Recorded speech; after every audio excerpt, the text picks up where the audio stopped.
We are looking at Psalm 73, which is a psalm by Asaph, who was a worship leader and a prophet.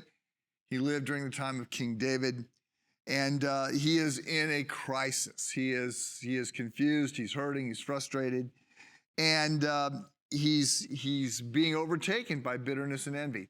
So the psalm sort of breaks itself up into two parts. The first 14 verses, we have Asaph describing how bad his life is and describing the prosperity of the wicked, of the arrogant.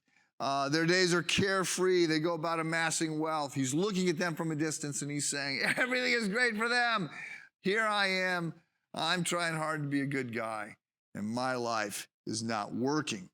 So it isn't until verse 15, halfway through the psalm, that he steps back and he pivots and he looks at what's going on and he looks at the promises of God and he reframes things in light of that. He reframes his situation in light of eternity, and things come into focus. He realizes how spiritually sick he had been. He realizes how sort of ignorant he had been about what was really going on, and he turns. And so I want to encourage you to read Psalm 73 today.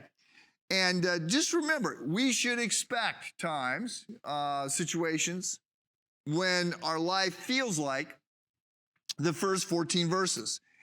And we should come to a psalm like Psalm 73. C.S. Lewis, by the way, wrote a book in the early 1940s called The Problem of Pain. And he was dealing intellectually with how, a God who's loving and good could allow there to be so much suffering in the world. It's a good book.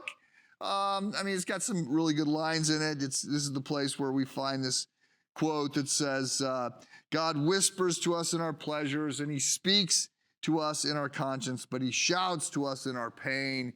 It is the megaphone by which he rouses a deaf world. So, yes, good, helpful, thoughtful C.S. Lewis.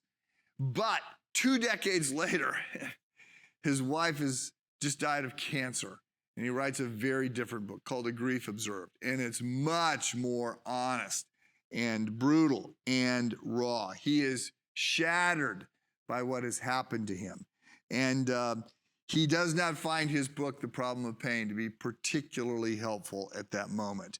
And he describes God as somebody who has slammed the door in his face.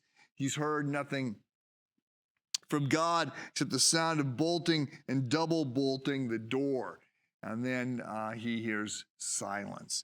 So I want to encourage you to recognize we can express these frustrations to God. Doesn't mean we're going to get the answers that we're looking for on this side of the grave, but it does mean we can bring him our heart. And there are then opportunities, breakthroughs in which we pivot and we're able to reframe things and to move forward. Have a good day.